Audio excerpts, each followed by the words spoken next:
Chapter 5. You are always choosing.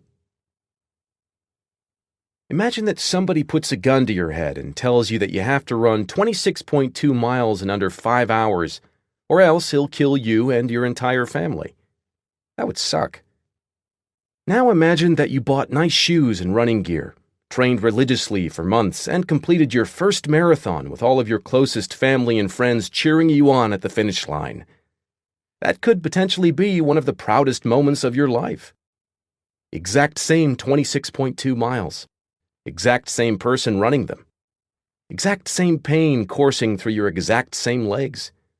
But when you chose it freely and prepared for it, it was a glorious and important milestone in your life.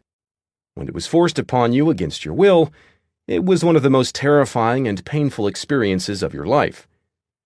Often the only difference between a problem being painful or being powerful is the sense that we chose it, and that we are responsible for it. If you're miserable in your current situation, chances are it's because you feel like some part of it is outside your control. That there's a problem you have no ability to solve, a problem that was somehow thrust upon you without your choosing. When we feel that we're choosing our problems, we feel empowered. When we feel that our problems are being forced upon us against our will, we feel victimized and miserable. The choice. William James had problems, really bad problems.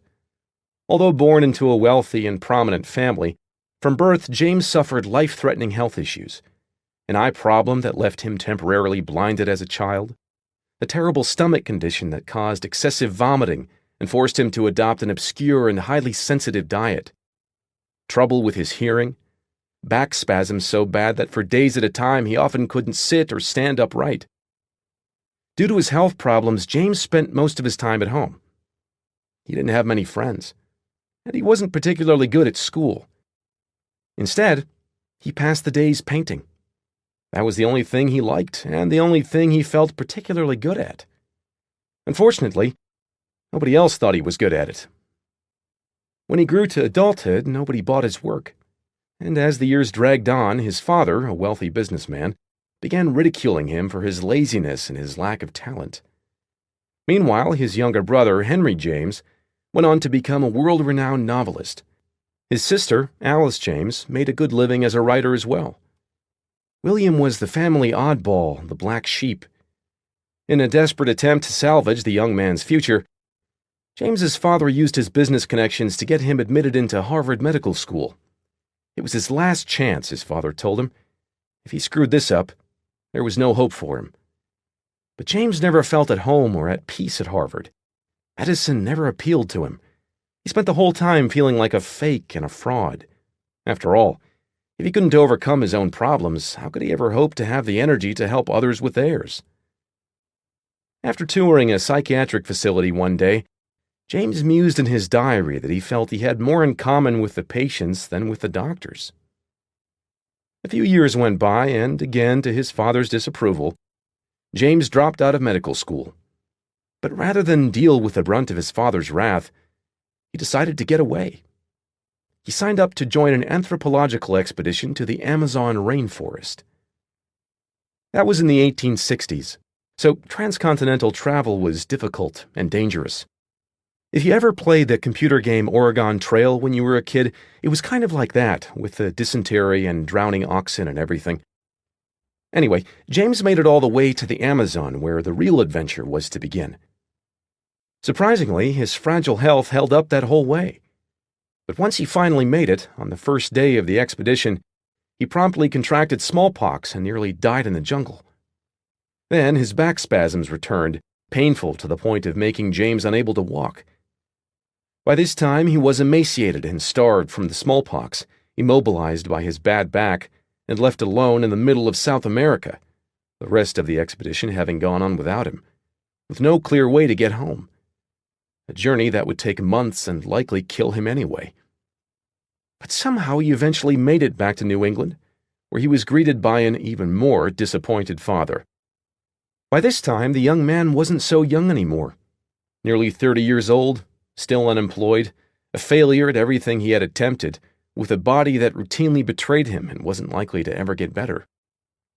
Despite all the advantages and opportunities he'd been given in life, everything had fallen apart. The only constants in his life seemed to be suffering and disappointment. James fell into a deep depression and began making plans to take his own life. But one night, while reading lectures by the philosopher Charles Peirce, James decided to conduct a little experiment.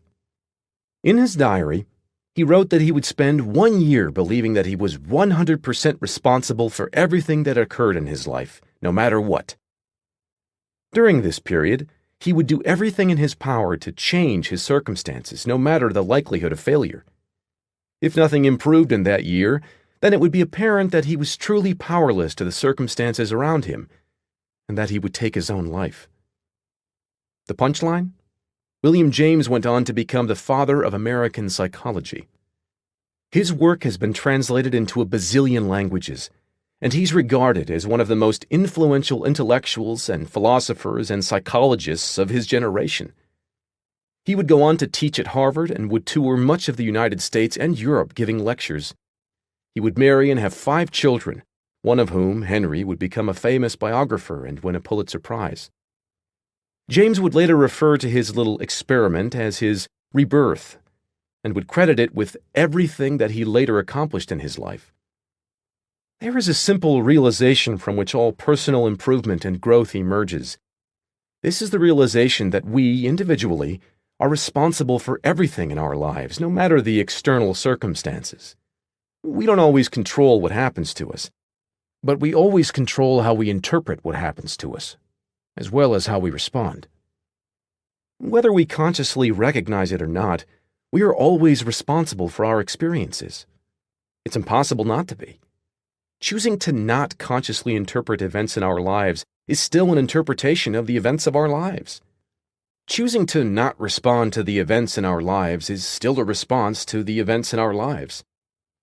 Even if you get run over by a clown car and pissed on by a busload of schoolchildren, it's still your responsibility to interpret the meaning of the event and choose a response. Whether we like it or not, we are always taking an active role in what's occurring to and within us. We are always interpreting the meaning of every moment and every occurrence. We are always choosing the values by which we live and the metrics by which we measure everything that happens to us. Often the same event can be good or bad, depending on the metric we choose to use.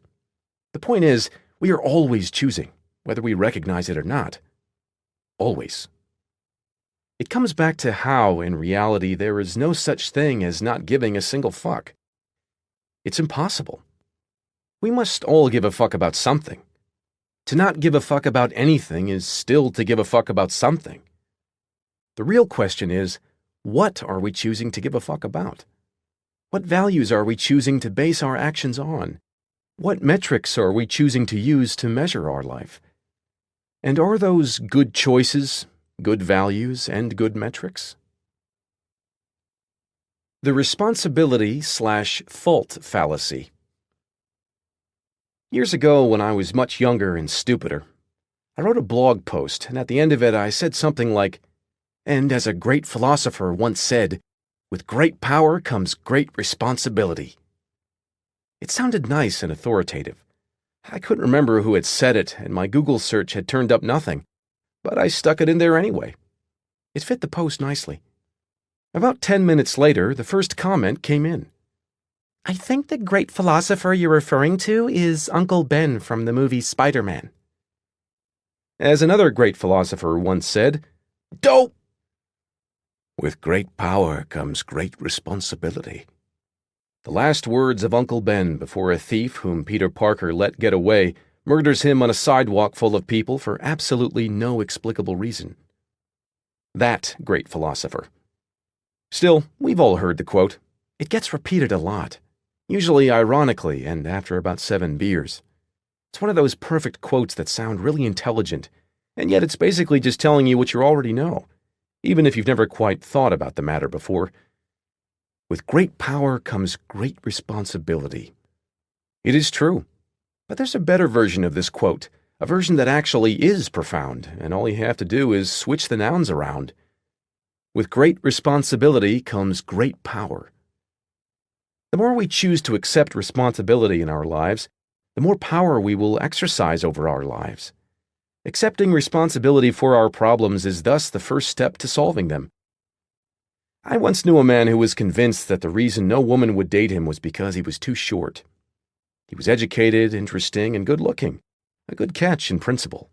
But he was absolutely convinced that women found him too short to date. And because he felt that he was too short, he didn't often go out and try to meet women.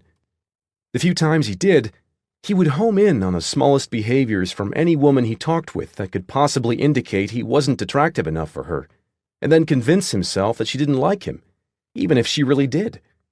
As you can imagine, his dating life sucked. What he didn't realize was that he had chosen the value that was hurting him: height. Women, he assumed, are attracted only to height. He was screwed no matter what he did. This choice of value was disempowering. It gave this man a really crappy problem. Not being tall enough in a world meant, in his view, for tall people. There are far better values that he could have adopted in his dating life.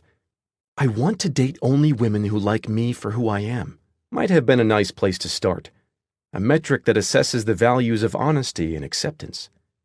But he did not choose these values. He likely wasn't even aware that he was choosing his value, or could do so. Even though he didn't realize it, he was responsible for his own problems. Despite that responsibility, he went on complaining. "But I don't have a choice," he would tell the bartender. "There's nothing I can do. Women are superficial and vain and will never like me."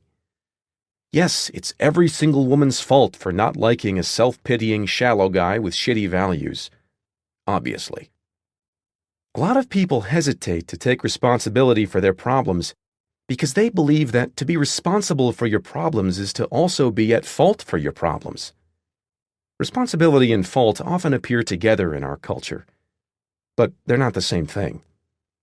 If I hit you with my car, I am both at fault and likely legally responsible to compensate you in some way. Even if hitting you with my car was an accident, I am still responsible. This is the way fault works in our society. If you fuck up, you're on the hook for making it right, and it should be that way. But there are also problems we aren't at fault for, yet we are still responsible for them. For example, if you woke up one day and there was a newborn baby on your doorstep, it would not be your fault that the baby had been put there, but the baby would now be your responsibility. You would have to choose what to do. And whatever you ended up choosing, keeping it, getting rid of it, ignoring it, feeding it to a pit bull, there would be problems associated with your choice, and you would be responsible for those as well. Judges don't get to choose their cases. When a case goes to court, the judge assigned to it did not commit the crime, was not a witness to the crime, and was not affected by the crime, but he or she is still responsible for the crime. The judge must then choose the consequences. He or she must identify the metric against which the crime will be measured and make sure that the chosen metric is carried out. We are responsible for experiences that aren't our fault all the time. This is part of life. Here's one way to think about the distinction between the two concepts. Fault is past tense. Responsibility is present tense. Fault results from choices that have already been made. Responsibility results from the choices you're currently making every second of every day. You are choosing to read this. You are choosing to think about the concepts. You are choosing to accept or reject the concepts. It may be my fault that you think my ideas are lame, but you are responsible for coming to your own conclusions. It's not your fault that I chose to write this sentence, but you are still responsible for choosing to read it, or not.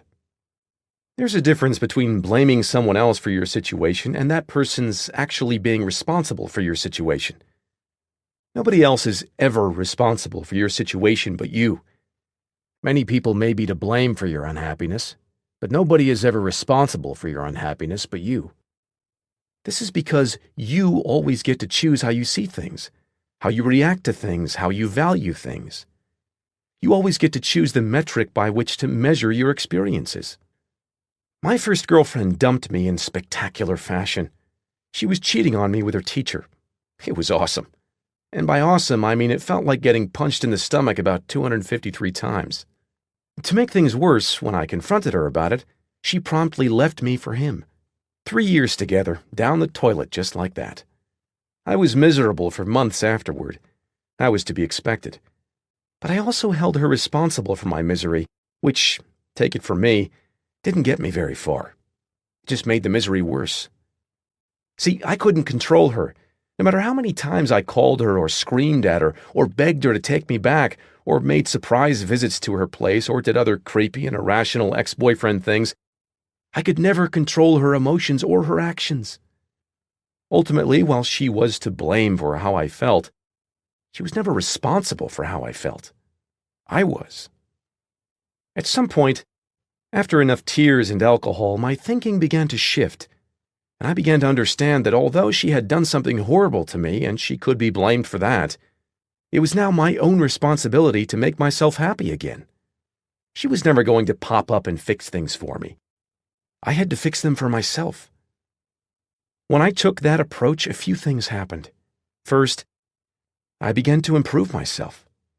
I started exercising and spending more time with my friends, whom I had been neglecting. I started deliberately meeting new people. I took a big study abroad trip and did some volunteer work, and slowly I started to feel better.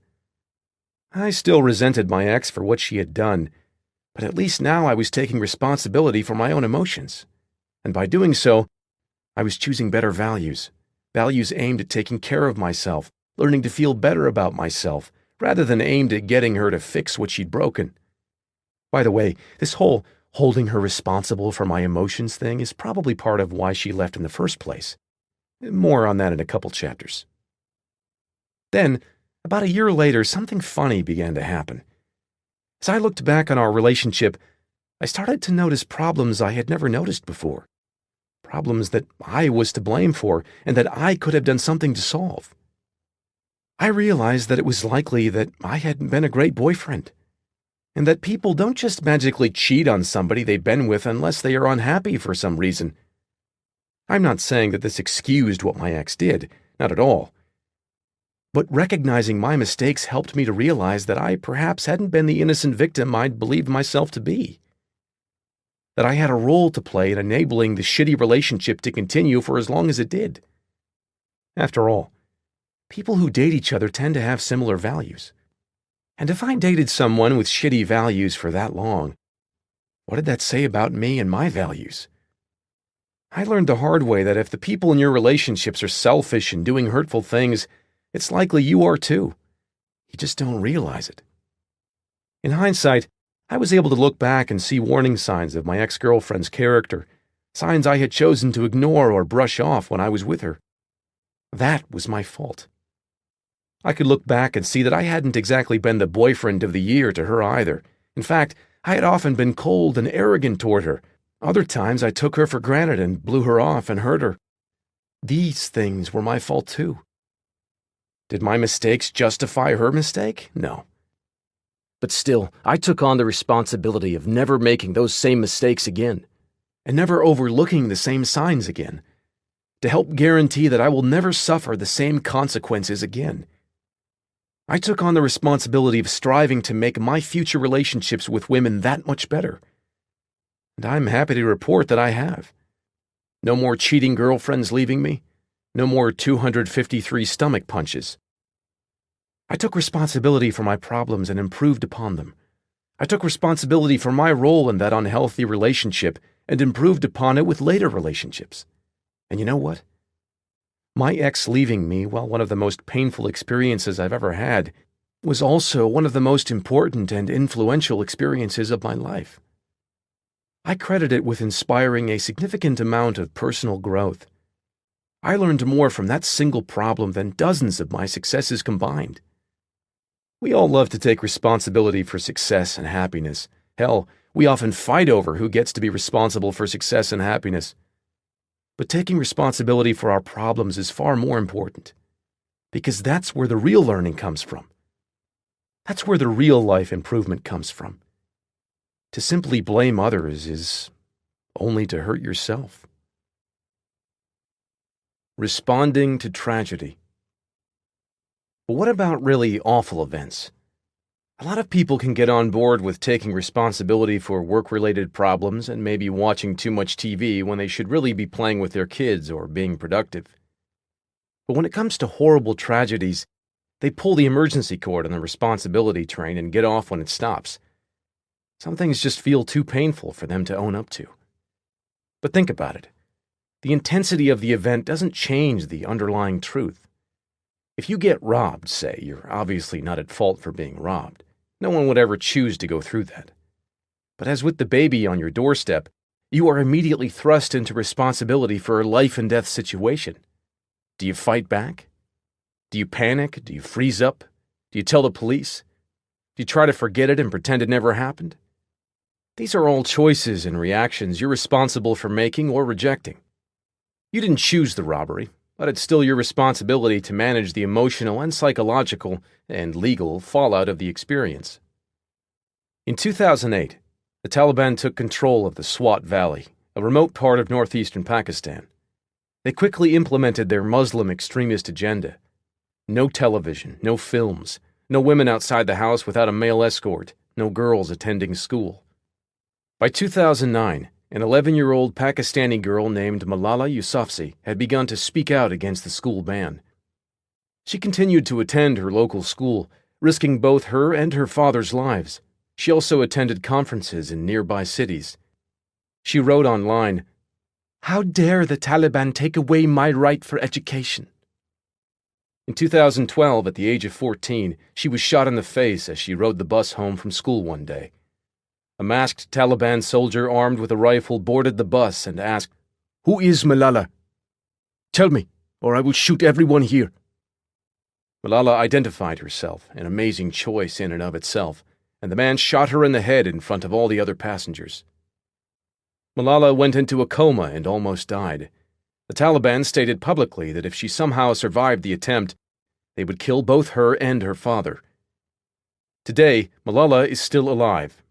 She still speaks out against violence and oppression toward women in Muslim countries, now as a best-selling author. In 2014, she received the Nobel Peace Prize for her efforts. It would seem that being shot in the face only gave her a larger audience and more courage than before. It would have been easy for her to lie down and say, "I can't do anything," or "I have no choice." That, ironically, would still have been her choice. But she chose the opposite. A few years ago, I had written about some of the ideas in this chapter on my blog, and a man left a comment. He said that I was shallow and superficial, adding that I had no real understanding of life's problems or human responsibility. He said that his son had recently died in a car accident.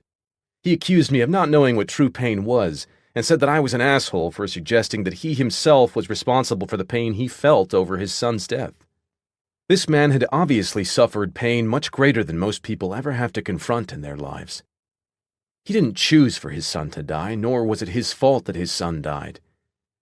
The responsibility for coping with that loss was given to him even though it was clearly and understandably unwanted. But despite all that, he was still responsible for his own emotions, beliefs, and actions. How he reacted to his son's death was his own choice. Pain of one sort or another is inevitable for all of us, but we get to choose what it means to and for us. Even in claiming that he had no choice in the matter and simply wanted his son back, he was making a choice. One of many ways he could have chosen to use that pain. Of course, I didn't say any of this to him. I was too busy being horrified and thinking that yes, perhaps I was way in over my head and had no idea what the fuck I was talking about. That's a hazard that comes with my line of work. A problem that I choose. And a problem that I was responsible for dealing with.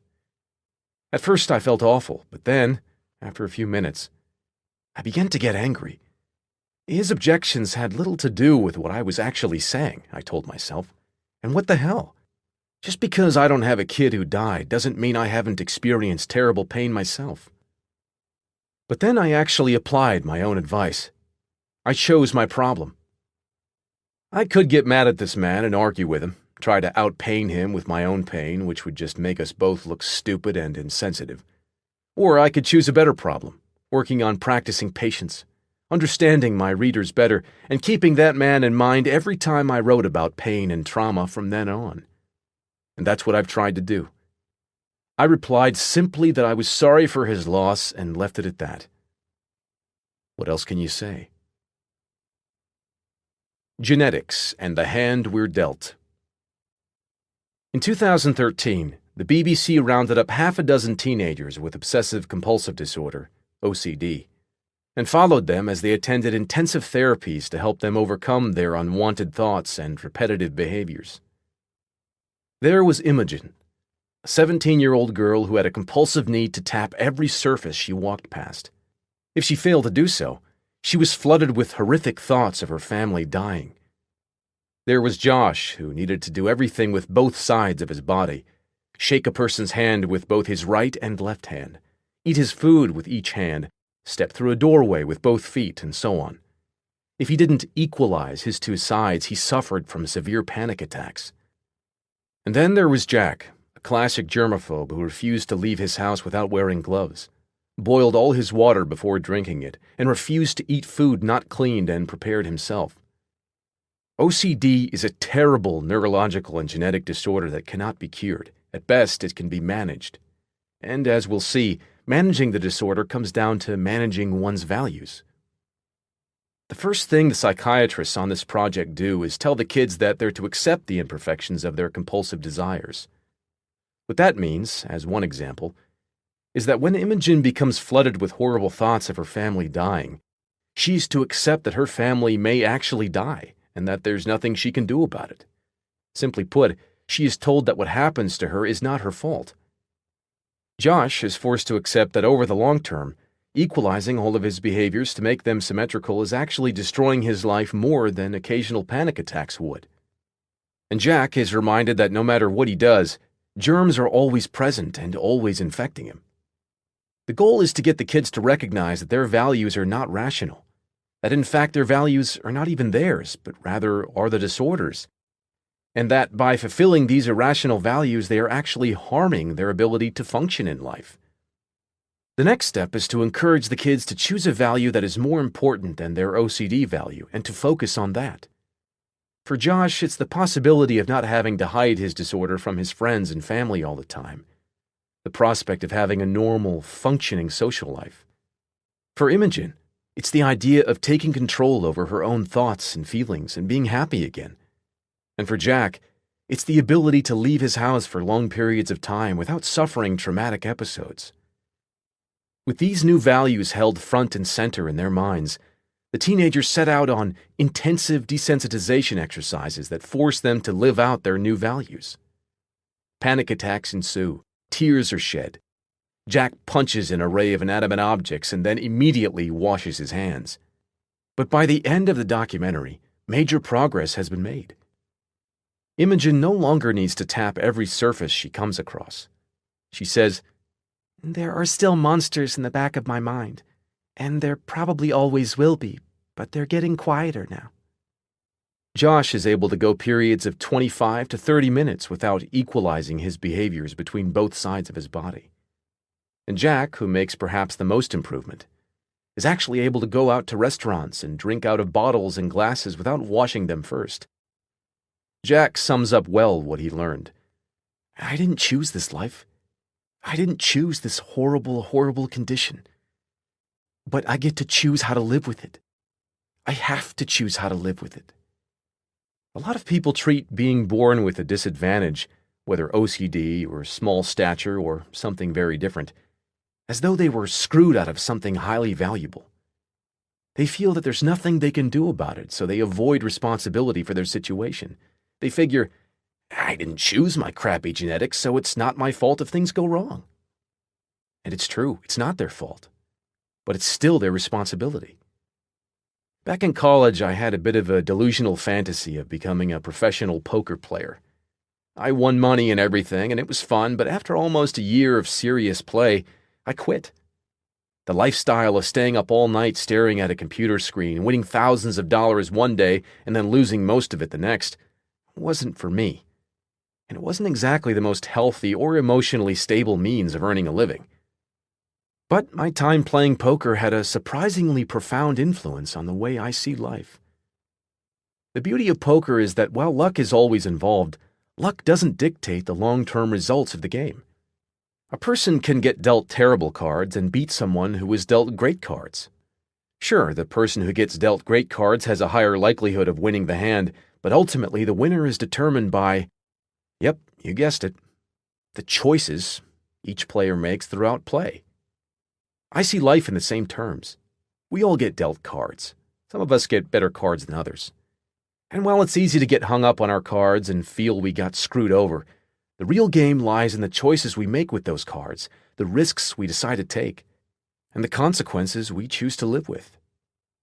People who consistently make the best choices in the situations they're given are the ones who eventually come out ahead in poker, just as in life. And it's not necessarily the people with the best cards. There are those who suffer psychologically and emotionally from neurological and/or genetic deficiencies. But this changes nothing. Sure, they inherited a bad hand and are not to blame. No more than the short guy wanting to get a date is to blame for being short, or the person who got robbed is to blame for being robbed. But it's still their responsibility. Whether they choose to seek psychiatric treatment, undergo therapy, or do nothing, the choice is ultimately theirs to make. There are those who suffer through bad childhoods.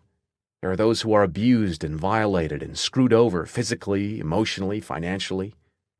They are not to blame for their problems and their hindrances, but they are still responsible, always responsible, to move on despite their problems and to make the best choices they can given their circumstances. And let's be honest here. If you were to add up all of the people who have some psychiatric disorder, struggle with depression or suicidal thoughts, have been subjected to neglect or abuse, have dealt with tragedy or the death of a loved one, and have survived serious health issues, accidents, or trauma, if you were to round up all of those people and put them in the room, well, you'd probably have to round up everyone. Because nobody makes it through life without collecting a few scars on the way out. Sure, some people get saddled with worse problems than others, and some people are legitimately victimized in horrible ways. But as much as this may upset us or disturb us, it ultimately changes nothing about the responsibility equation of our individual situation. Victimhood chic. The responsibility or fault fallacy allows people to pass off the responsibility for solving their problems to others. This ability to alleviate responsibility through blame gives people a temporary high and a feeling of moral righteousness.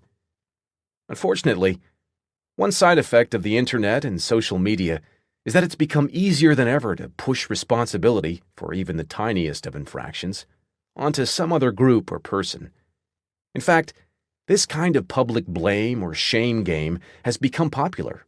In certain crowds, it's even seen as cool.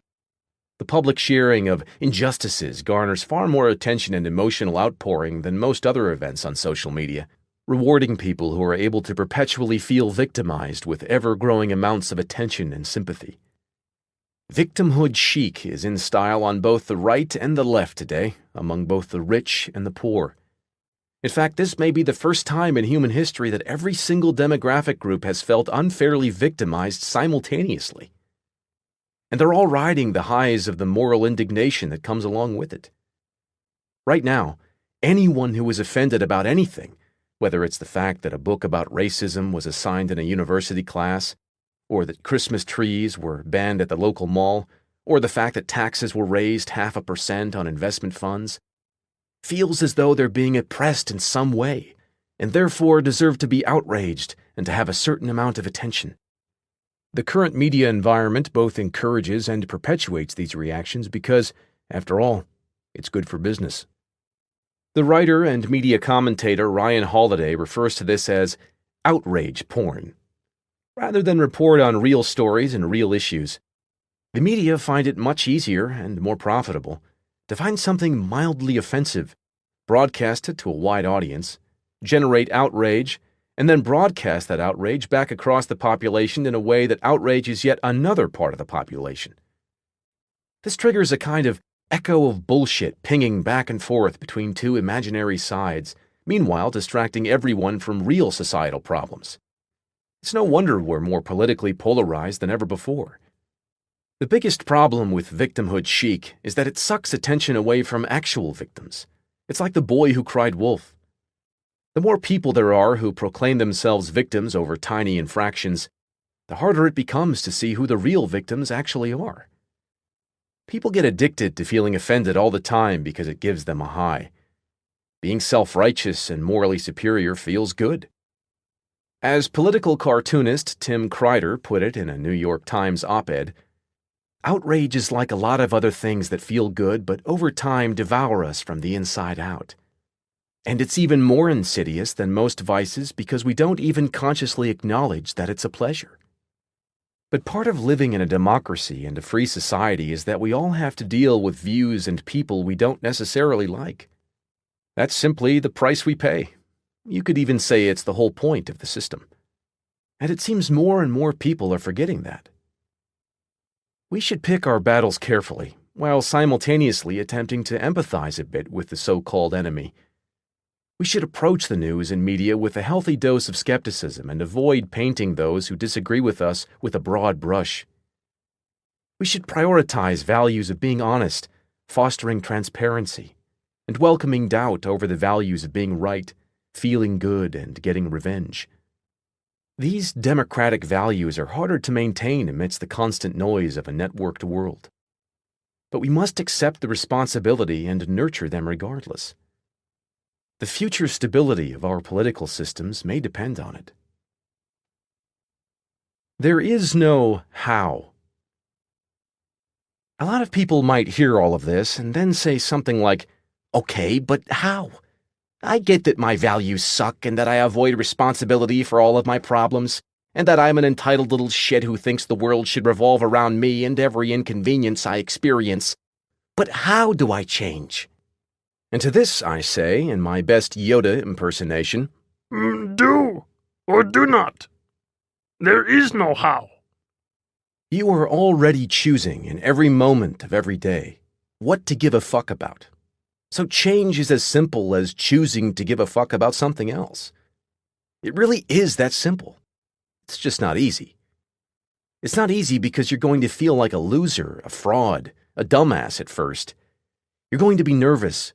You're going to freak out. You may get pissed off at your wife or your friends or your father in the process. These are all side effects of changing your values, of changing the fucks you're giving. But they are inevitable. It's simple, but really, really hard. Let's look at some of these side effects. You're going to feel uncertain.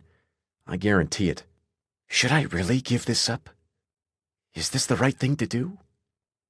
Giving up a value you've depended on for years is going to feel disorienting, as if you don't really know right from wrong anymore. This is hard, but it's normal. Next, you'll feel like a failure. You've spent half your life measuring yourself by that old value, so when you change your priorities, change your metrics, and stop behaving in the same way, you'll fail to meet that old trusted metric and thus immediately feel like some sort of fraud or nobody. This is also normal and also uncomfortable. And certainly you will weather rejections. Many of the relationships in your life were built around the values you've been keeping, so the moment you change those values, the moment you decide that studying is more important than partying, that getting married and having a family is more important than rampant sex, that working a job you believe in is more important than money, your turnaround will reverberate out through your relationships, and many of them will blow up in your face. This too is normal, and this too will be uncomfortable. These are necessary, though painful, side effects of choosing to place your fucks elsewhere, in a place far more important and more worthy of your energies. As you reassess your values, you will be met with internal and external resistance along the way. More than anything, you will feel uncertain. You will wonder if what you're doing is wrong. But as we'll see, this is a good thing. Chapter 6. You're wrong about everything, but so am I. 500 years ago, cartographers believed that California was an island. Doctors believed that slicing a person's arm open, or causing bleeding anywhere, could cure disease. Scientists believed that fire was made out of something called phlogiston. Women believed that rubbing dog urine on their face had anti-aging benefits. Astronomers believed that the sun revolved around the Earth. When I was a little boy, I used to think mediocre was a kind of vegetable that I didn't want to eat. I thought my brother had found a secret passageway in my grandmother's house because he could get outside without having to leave the bathroom. Spoiler alert, there was a window. I also thought that when my friend and his family visited Washington, B.C., they had somehow traveled back in time when the dinosaurs lived, because after all, B.C. was a long time ago. As a teenager, I told everybody that I didn't care about anything, when the truth was I cared about way too much. Other people ruled my world without my even knowing. I thought happiness was a destiny and not a choice. I thought love was something that just happened, not something that you worked for. I thought being cool had to be practiced and learned from others rather than invented for oneself. When I was with my first girlfriend, I thought we would be together forever. And then, when that relationship ended, I thought I'd never feel the same way about a woman again. And then when I felt the same way about a woman again, I thought that love sometimes just wasn't enough. Then I realized that each individual gets to decide what is enough, and that love can be whatever we let it be. Every step of the way I was wrong, about everything. Throughout my life, I've been flat out wrong about myself, others, society, culture, the world, the universe, everything. And I hope that will continue to be the case for the rest of my life. Just as present Mark can look back on past Mark's every flaw and mistake, one day future Mark will look back on present Mark's assumptions, including the contents of this book, and notice similar flaws. And that will be a good thing, because that will mean I have grown. There's a famous Michael Jordan quote about him failing over and over and over again, and that's why he succeeded. Well, I'm always wrong about everything over and over and over again, and that's why my life improves. Growth is an endlessly iterative process. When we learn something new, we don't go from wrong to right. Rather, we go from wrong to slightly less wrong. And when we learn something additional, we go from slightly less wrong to slightly less wrong than that, and then to even less wrong than that, and so on. We are always in the process of approaching truth and perfection without actually ever reaching truth or perfection. We shouldn't seek to find the ultimate right answer for ourselves, but rather, we should seek to chip away at the ways that we're doing wrong today so that we can be a little less wrong tomorrow. When viewed from this perspective, personal growth can actually be quite scientific. Our values are our hypotheses. This behavior is good and important. That other behavior is not. Our actions are the experiments. The resulting emotions and thought patterns are our data. There is no correct dogma or perfect ideology. There is only what your experience has shown you to be right for you. And even then, that experience is probably somewhat wrong too. And because you and I and everybody else all have differing needs and personal histories and life circumstances, we will all inevitably come to differing correct answers about what our lives mean and how they should be lived. My correct answer involves traveling alone for years on end, living in obscure places and laughing at my own farts. Or at least that was the correct answer up until recently. That answer will change and evolve, because I change and evolve. And as I grow older and more experienced, I chip away at how wrong I am, becoming less and less wrong each day. Many people become so obsessed with being right about their life that they never end up actually living it. A certain woman is single and lonely and wants a partner, but she never gets out of the house and does anything about it. A certain man works his ass off and believes he deserves a promotion, but he never explicitly says that to his boss. They're told that they're afraid of failure, of rejection, of someone saying no. But that's not it. Sure, rejection hurts, failure sucks. But there are particular certainties that we hold on to, certainties that we're afraid to question or let go of, values that have given our lives meaning over the years. That woman doesn't get out there and date because she would be forced to confront her beliefs about her own desirability. That man doesn't ask for the promotion because he would have to confront his beliefs about what his skills are actually worth. It's easier to sit in a painful certainty that nobody finds you attractive and nobody appreciates your talents than to actually test those beliefs and find out for sure. Beliefs of this sort, that I'm not attractive enough, so why bother, or that my boss is an asshole, so why bother, are designed to give us moderate comfort now by mortgaging greater happiness and success later on. They're terrible long-term strategies, yet we cling to them because we assume we're right, because we assume we already know what's supposed to happen. In other words, we assume we know how the story ends. Certainty is the enemy of growth. Nothing is for certain until it has already happened, and even then, it's still debatable. That's why accepting the inevitable imperfections of our values is necessary for any growth to take place. Instead of striving for certainty, we should be in constant search of doubt.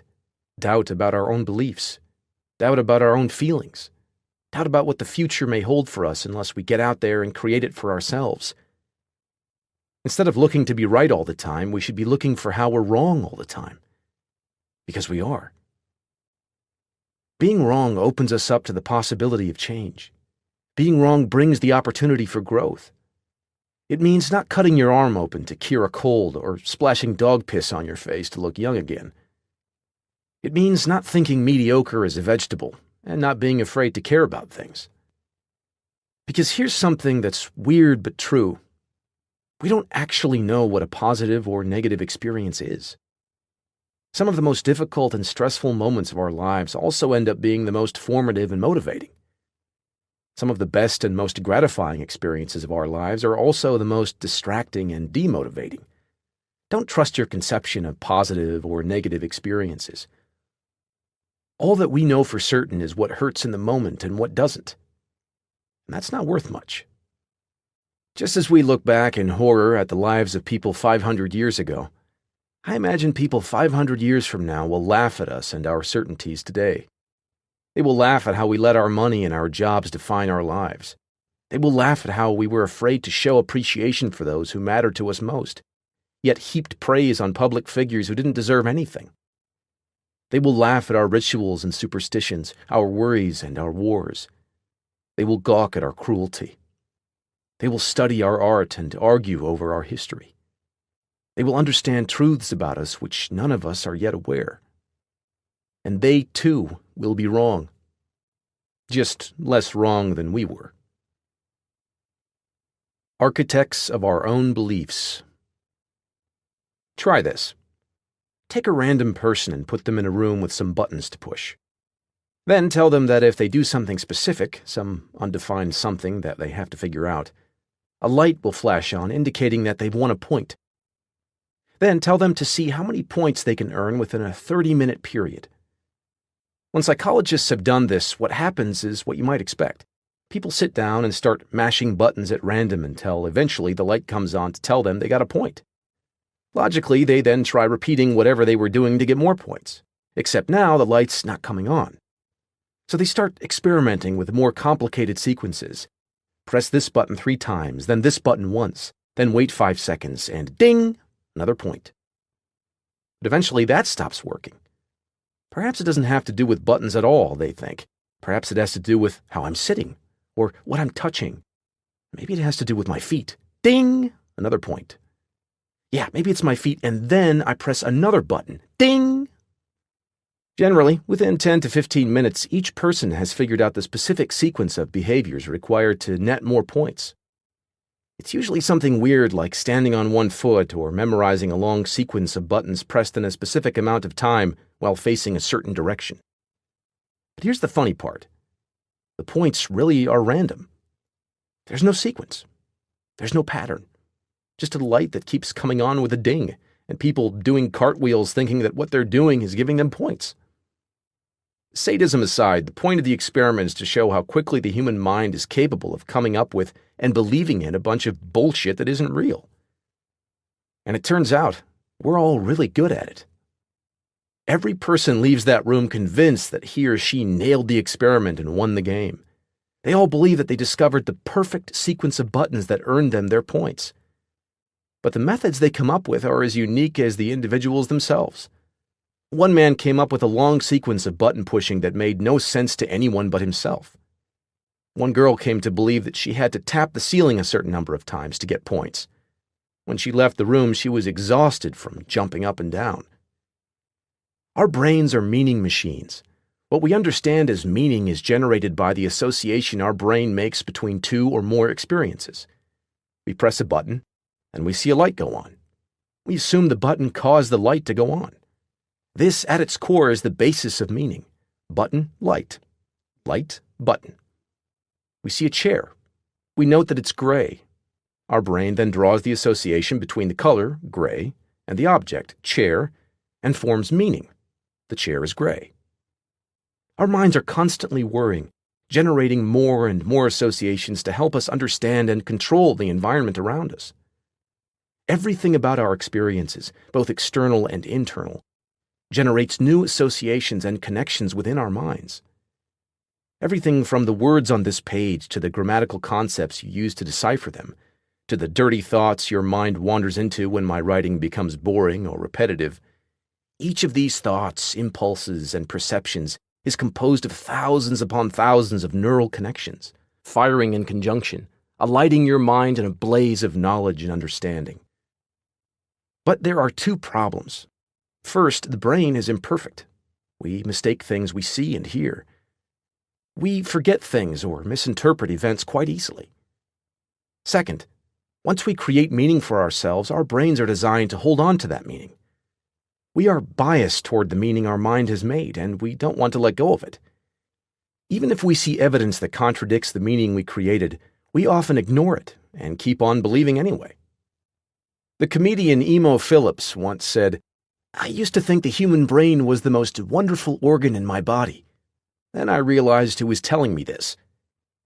The unfortunate fact is, most of what we come to know and believe is the product of the innate inaccuracies and biases present in our brains. Many, or even most of our values are products of events that are not representative of the world at large, or are the result of a totally misconceived past. The result of all this? Most of our beliefs are wrong. Or, to be more exact, all beliefs are wrong. Some are just less wrong than others. The human mind is a jumble of inaccuracy, and while this may make you uncomfortable, it's an incredibly important concept to accept, as we'll see. Be careful what you believe. In 1988, while in therapy, the journalist and feminist author Meredith Marin came to a startling realization. Her father had sexually abused her as a child. It was a shock to her, a repressed memory she had spent most of her adult life oblivious to. But at the age of 37, she confronted her father and also told her family what had happened. Meredith's news horrified her entire family. Her father immediately denied having done anything. Some family members sided with Meredith. Others sided with her father. The family tree was split in two, and the pain that had defined Meredith's relationships with her father since long before her accusation now spread like a mold across its branches. It tore everyone apart. Then, in 1996, Meredith came to another startling realization. Her father actually hadn't sexually abused her. I know. Oops. She, with the help of a well-intentioned therapist, had actually invented the memory. Consumed by guilt, she spent the rest of her father's life attempting to reconcile with him and other family members through constant apologizing and explaining, but it was too late. Her father passed away and her family would never be the same. It turned out Meredith wasn't alone. As she describes in her autobiography, My Lie, A True Story of False Memory, throughout the 1980s, many women accused male family members of sexual abuse only to turn around and recant years later. Similarly, there was a whole swath of people who claimed during that same decade that there were satanic cults abusing children, yet despite police investigations in dozens of cities, police never found any evidence of the crazy practices described. Why were people suddenly inventing memories of horrible abuse in families and cults? And why was it all happening then, in the 1980s? Ever play the telephone game as a kid? You know, you say something in one person's ear and it gets passed through like 10 people, and what the last person hears is completely unrelated to what you started with? That's basically how our memories work. We experience something. Then we remember it slightly differently a few days later, as if it had been whispered and misheard. Then we tell somebody about it and have to fill in a couple of the plot holes with our own embellishments to make sure everything makes sense and we're not crazy. And then we come to believe those little filled-in mental gaps, and so we tell those the next time too. Except they're not real, so we get them a little bit wrong. And we're drunk one night a year later when we tell the story, so we embellish it a little bit more. Okay, let's be honest, we completely make up about 1/3 of it. But when we're sober the next week, we don't want to admit that we're a big fat liar, so we go along with the revised and newly expanded drunkard version of our story. And 5 years later, our absolutely swear to God, swear on my mother's grave, truer than true story is at most 50% true. We all do this. You do, I do, no matter how honest and well-intentioned we are. We're in a perpetual state of misleading ourselves and others for no other reason than that our brain is designed to be efficient, not accurate.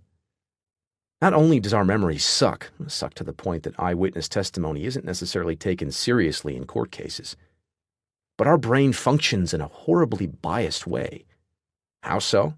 Well, our brain is always trying to make sense of our current situation based on what we already believe and have already experienced. Every new piece of information is measured against the values and conclusions we already have. As a result, our brain is always biased toward what we feel to be true in that moment. So when we have a great relationship with our sister, we'll interpret most of our memories about her in a positive light. But when the relationship sours, we'll often come to see those exact same memories differently, reinventing them in such a way as to explain our present-day anger toward her. That sweet gift she gave us last Christmas is now remembered as patronizing and condescending. That time she forgot to invite us to her lake house is now seen not as an innocent mistake, but as horrible negligence. Meredith's fake abuse story makes far more sense when we understand the values in which her beliefs arose. First of all, Meredith had had a strained and difficult relationship with her father throughout most of her life. Second, Meredith had had a series of failed intimate relationships with men, including a failed marriage. So already, in terms of her values, close relationships with men weren't doing so hot. Then, in the early 1980s, Meredith became a radical feminist and began doing research into child abuse. She was confronted with horrific story after horrific story of abuse, and she dealt with incest survivors, usually little girls, for years on end. She also reported extensively on a number of inaccurate studies that came out around that time, studies that it later turned out grossly overestimated the prevalence of child molestation. The most famous study reported that 1/3 of adult women had been sexually molested as children, a number that has since been shown to be false. And on top of all of this, Meredith fell in love and began a relationship with another woman, an incest survivor. Meredith developed a codependent and toxic relationship with her partner, one in which Meredith continually tried to save the other woman from her traumatic past. Her partner also used her traumatic past as a weapon of guilt to earn Meredith's affection. More on this and boundaries in Chapter 8. Meanwhile, Meredith's relationship with her father deteriorated even further. He wasn't exactly thrilled that she was now in a lesbian relationship, and she was attending therapy to an almost compulsive rate. Her therapists, who had their own values and beliefs driving their behavior, regularly insisted that it couldn't simply be Meredith's highly stressful reporting job or her poor relationships that were making her so unhappy. It must be something else, something deeper.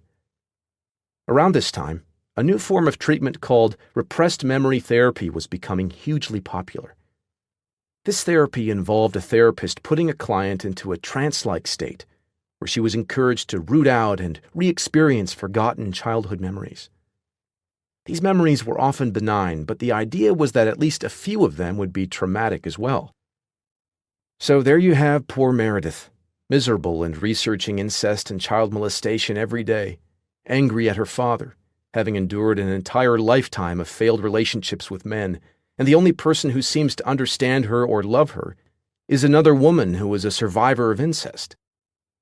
Oh, and she's lying on a couch crying every other day with a therapist demanding over and over that she remembers something she can't remember. And voila! You have a perfect recipe for an invented memory of sexual abuse that never happened.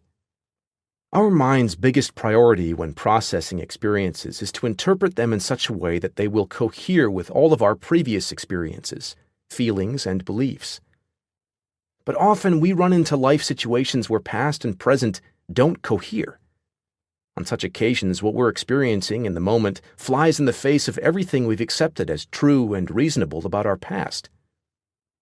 In an effort to achieve coherence, our mind will sometimes, in cases like that, invent false memories. By linking our present experiences with that imagined past, our mind allows us to maintain whatever meaning we already established. As noted earlier, Meredith's story is not unique. In fact, in the 1980s and early 1990s, hundreds of innocent people were wrongly accused of sexual violence under similar circumstances. Many of them went to prison for it. For people who were dissatisfied with their lives, these suggestive explanations, combined with the sensationalizing media, there were veritable epidemics of sexual abuse and satanic violence going on, and you could be a victim too, gave people's unconscious minds the incentive to fudge their memories a bit and explain their current suffering in a way that allowed them to be victims and avoid responsibility. Repressed memory therapy then acted as a means to pull these unconscious desires out and put them into a seemingly tangible form of a memory. This process, and the state of mind it resulted in, became so common that a name was introduced for it: false memory syndrome. It changed the way courtrooms operate. Thousands of therapists were sued and lost their licenses. Repressed memory therapy fell out of practice and was replaced by more practical methods. Recent research has only reinforced the painful lesson of that era. Our beliefs are malleable and our memories are horribly unreliable. There's a lot of conventional wisdom out there telling you to trust yourself, to go with your gut, and all sorts of other pleasant-sounding cliches. But perhaps the answer is to trust yourself less. After all, if our hearts and minds are so unreliable, maybe we should be questioning our own intentions and motivations more.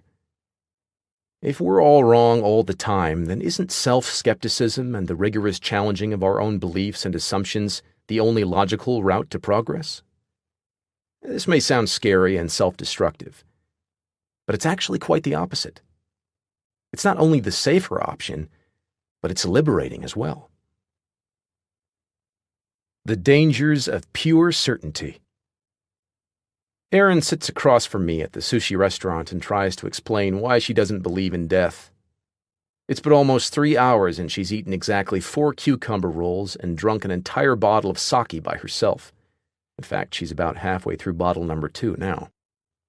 It's 4 o'clock on a Tuesday afternoon. I didn't invite her here. She found out where I was via the internet and flew out to come find me. Again. She's done this before. You see, Erin is convinced that she can cure death, but she's also convinced that she needs my help to do it. But not my help in like a business sense. If she just needed some PR advice or something, that would be one thing. No, it's more than that. She needs me to be her boyfriend. Why? After 3 hours of questioning and a bottle and a half of sake, it still isn't clear. My fiancé was with us in the restaurant, by the way. Erin thought it important that she be included in the discussion. Erin wanted her to know that she was willing to share me and that my girlfriend, now wife, shouldn't feel threatened by her. I met Erin at a self-help seminar in 2008. She seemed like a nice enough person. A little bit on the woo-woo, new agey side of things, but she was a lawyer and had gone to an Ivy League school and was clearly smart. And she laughed at my jokes and thought I was cute, so of course, knowing me, I slept with her. A month later, she invited me to uproot across the country and move in with her. This struck me as somewhat of a red flag, and so I tried to break things off with her. She responded by saying that she would kill herself if I refused to be with her. Okay, so make that 2 red flags. I promptly blocked her from my email and all my devices. This would slow her down, but not stop her. Years before I met her, Erin had gotten into a car accident and nearly died. Actually, she had medically died for a few moments. All brain activity had stopped. But she had somehow miraculously been revived. When she came back, she claimed everything had changed. she became a very spiritual person. She became interested in and started believing in energy healing and angels and universal consciousness and tarot cards. She also believed that she had become a healer and an empath, and that she could see the future. And for whatever reason, upon meeting me, she decided that she and I were destined to save the world together, to cure death, as she put it. After I'd blocked her, she began to create new email addresses, sometimes sending me as many as a dozen angry emails in a single day. She created fake Facebook and Twitter accounts that she used to harass me, as well as people close to me. She created a website identical to mine and wrote dozens of articles claiming that I was her ex-boyfriend and that I had lied to her and cheated her, that I had promised to marry her and that she and I belonged together. When I contacted her to take the site down, she said that she would take it down only if I flew to California to be with her. This was her idea of a compromise. And through all of this, her justification was the same. I was destined to be with her, that God had preordained it, that she literally woke up in the middle of the night to the voices of angels commanding that our special relationship was the harbinger of a new age of permanent peace on earth.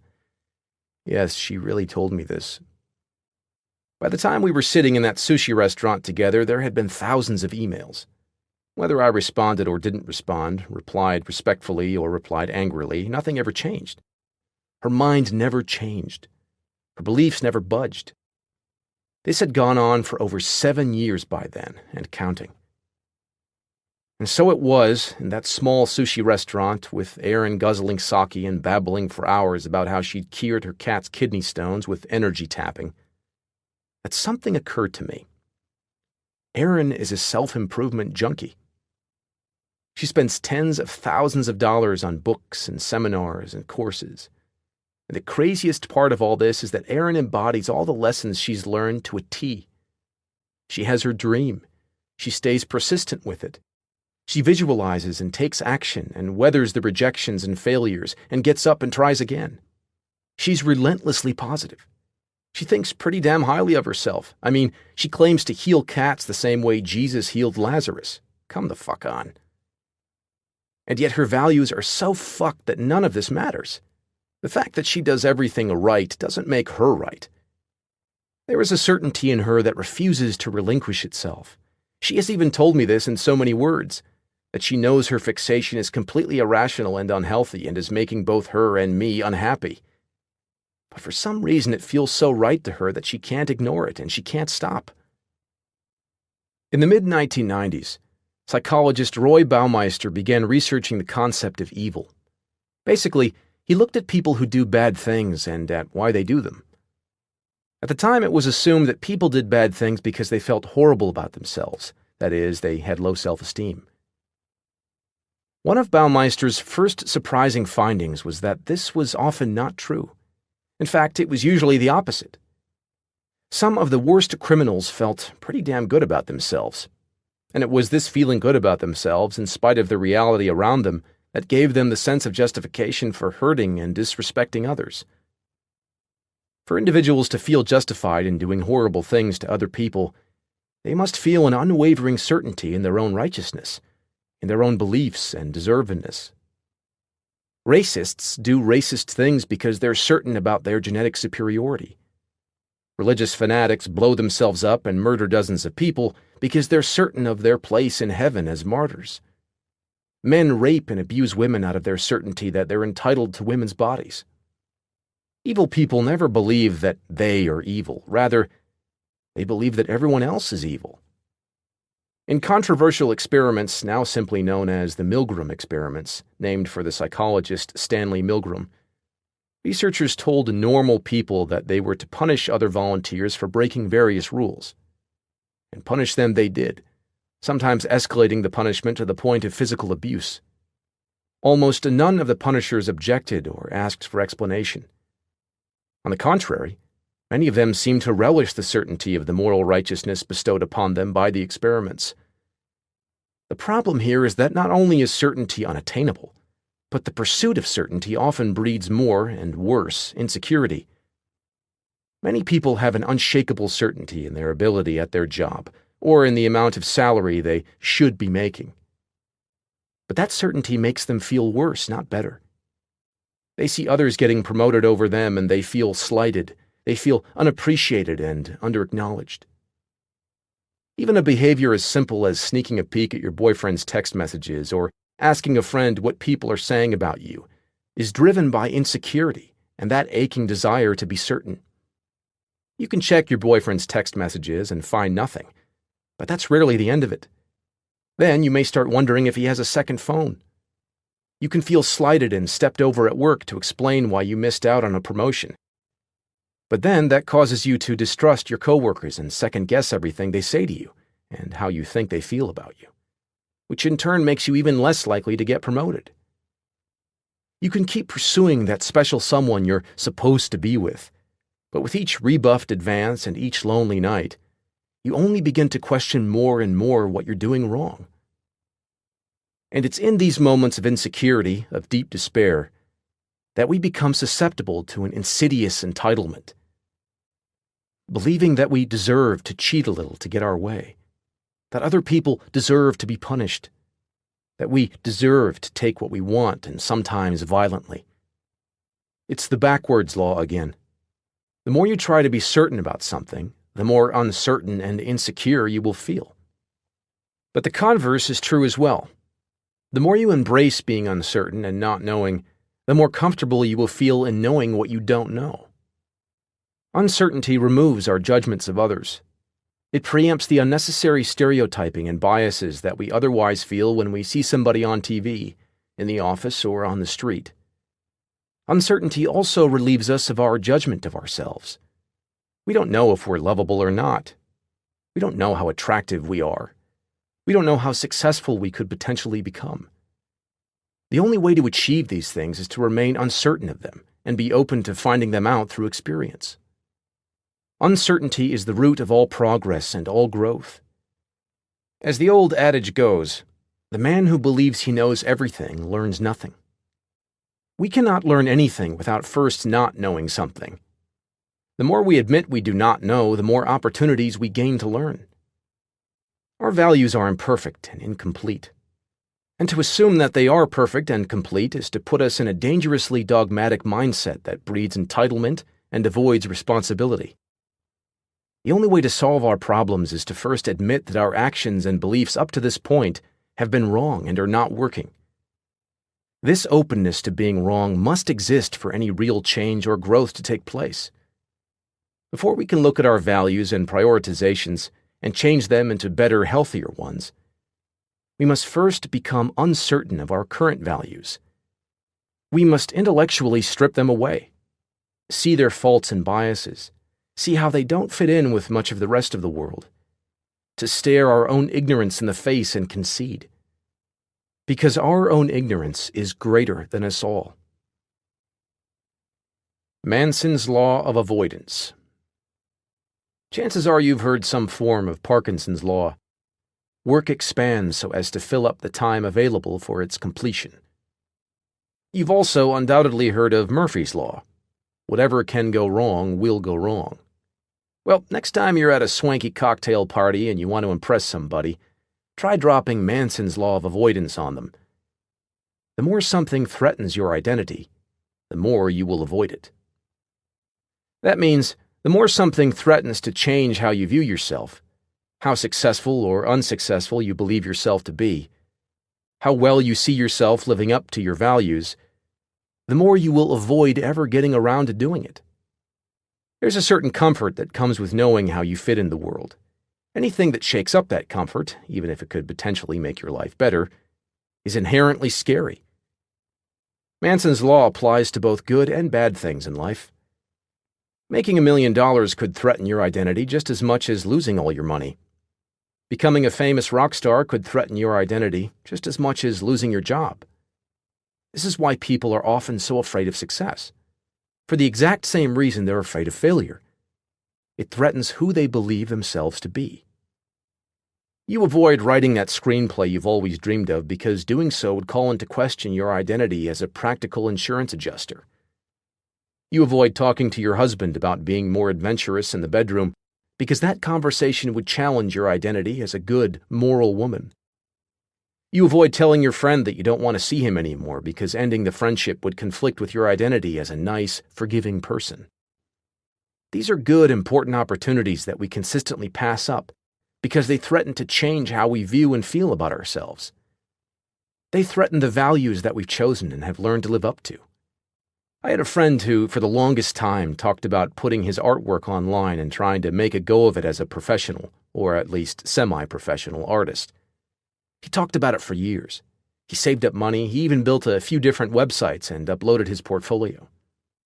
But he never launched. There was always some reason. The resolution on his work wasn't good enough, or he had just painted something better, or he wasn't in a position to dedicate enough time to it yet. Years passed and he never did give up his real job. Why?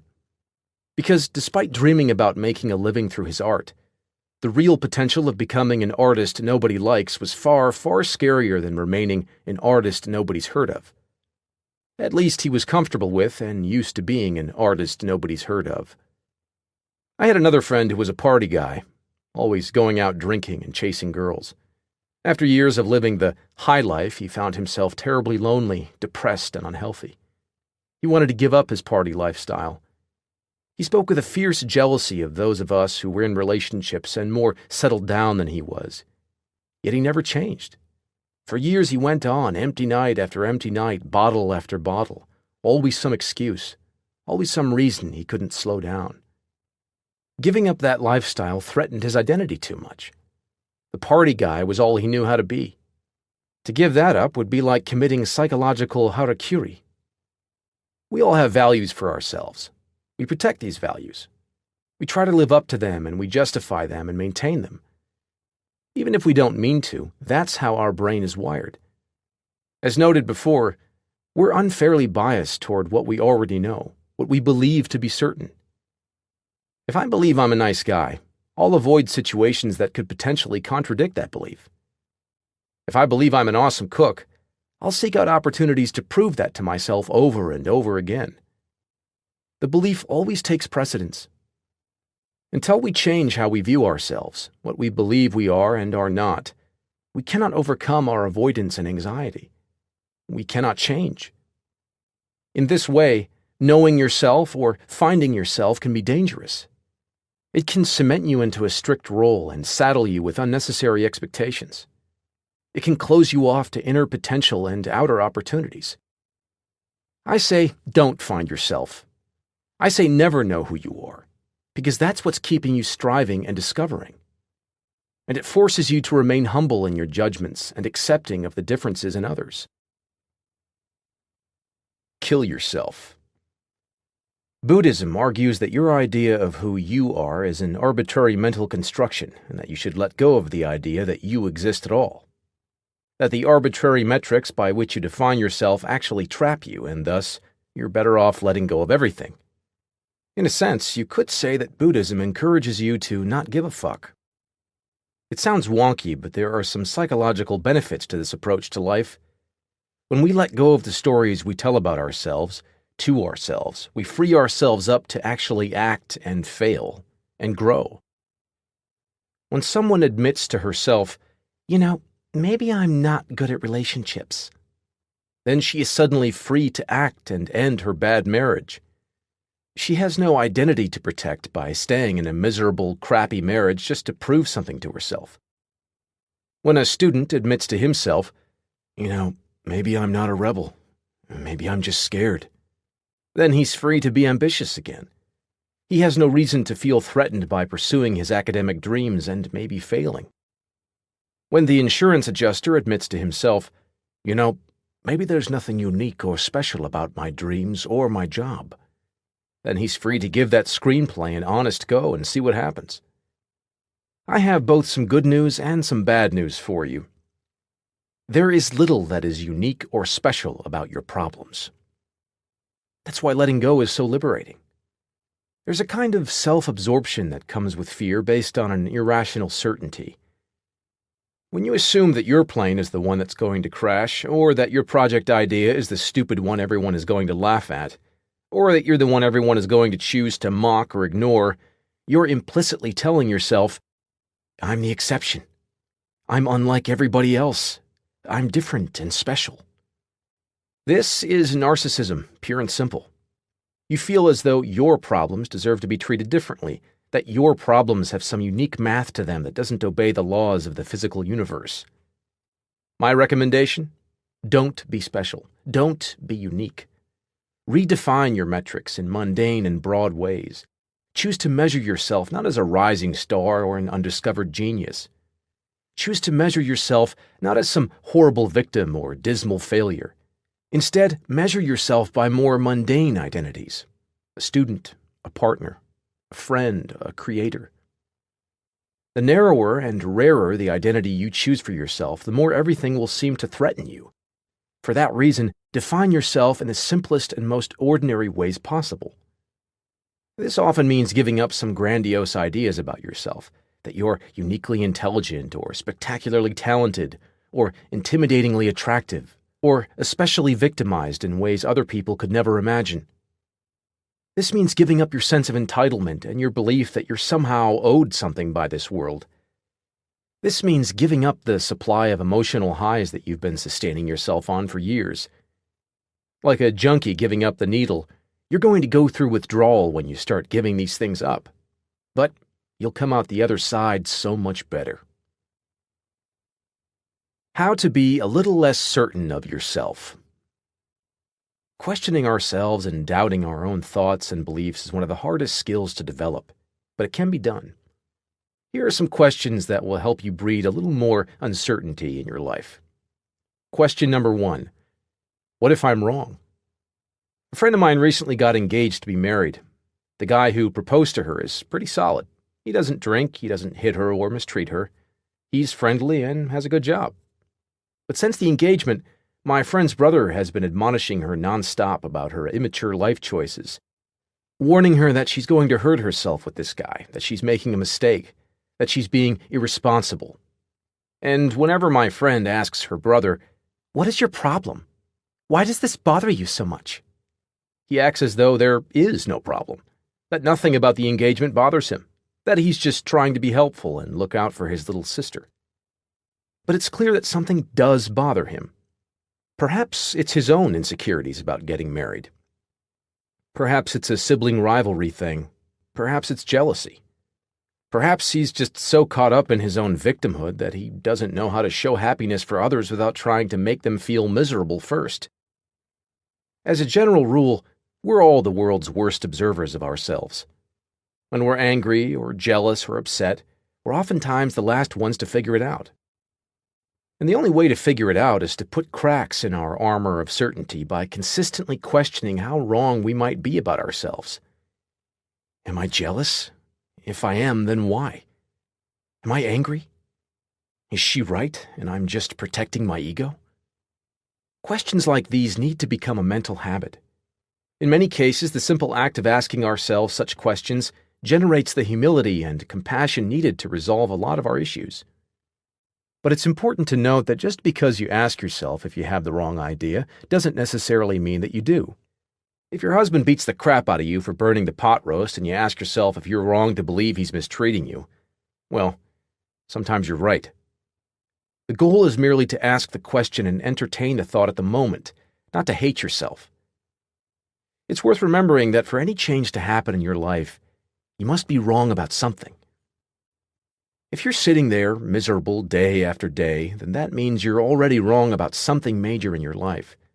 And until you're able to question yourself to find it, nothing will change. Question number 2. What would it mean if I were wrong? Many people are able to ask themselves if they're wrong, but few are able to go the extra step and admit what it would mean if they were wrong. That's because the potential meaning behind our wrongness is often painful. Not only does it call into question our values, but it forces us to consider what a different, contradictory value could potentially look and feel like. Aristotle wrote, "It is the mark of an educated mind to be able to entertain a thought without accepting it." Being able to look at and evaluate different values without necessarily adopting them is perhaps the central skill required in changing one's own life in a meaningful way. As for my friend's brother, his question to himself should be, What would it mean if I were wrong about my sister's wedding? Often, the answer to such a question is pretty straightforward, and some form of I'm being a selfish/insecure/narcissistic asshole. If he is wrong and his sister's engagement is fine and healthy and happy, there's really no way to explain his own behavior other than through his own insecurities and fucked up values. He assumes that he knows what's best for his sister and that she can't make major life decisions for herself. He assumes that he has the right and responsibility to make decisions for her. He is certain that he's right and everyone else must be wrong. Even once uncovered, whether in my friend's brother or in ourselves, that sort of entitlement is hard to admit. It hurts. That's why few people ask the difficult questions. But probing questions are necessary in order to get at the core problems that are motivating his and our dickish behavior. Question number 3. Would being wrong create a better or a worse problem than my current problem, for both myself and others? This is the litmus test for determining whether we've got some pretty solid values going on, or we're totally neurotic fuckwads taking our fucks out on everyone, including ourselves. The goal here is to look at which problem is better, because after all, as Disappointment Panda said, life's problems are endless. My friend's brother. What are his options? A. Continue causing drama and friction within the family, complicating what should otherwise be a happy moment, and damage the trust and respect he has with his sister, all because he has a hunch, some might call it an intuition, that this guy is bad for her. B. Mistrust his own ability to determine what's right or wrong for his sister's life and remain humble. Trust her ability to make her own decisions, and even if he doesn't, live with the results out of his love and respect for her. Most people choose option A. That's because option A is the easier path. It requires little thought, no second guessing, and zero tolerance of decisions other people make that you don't like. It also creates the most misery for everyone involved. It's option B that sustains healthy and happy relationships built on trust and respect. It's option B that forces people to remain humble and admit ignorance. It's option B that allows people to grow beyond their insecurities and recognize situations where they're being impulsive or unfair or selfish. But option B is hard and painful, so most people don't choose it. My friend's brother, in protesting her engagement, entered into an imaginary battle with himself. Sure, he believed he was trying to protect his sister, but as we've seen, beliefs are arbitrary. Worse yet, they're often made up after the fact to justify whatever values and metrics we've chosen for ourselves. The truth is, he would rather fuck up his relationship with his sister than consider that he might be wrong, even though the latter could help him to grow out of the insecurities that made him wrong in the first place. I try to live with few rules, but one that I've adopted over the years is this. If it's down to me being screwed up, or everybody else being screwed up, it is far, far, far more likely that I'm the one who screwed up. I have learned this from experience. I have been the asshole acting out based on my own insecurities and flawed certainties more times than I can count. It's not pretty. That's not to say that there aren't certain ways in which most people are screwed up. And that's not to say that there aren't times when you'll be more right than most other people. That's simply a reality. If it feels like it's you versus the world, chances are it's really just you versus yourself.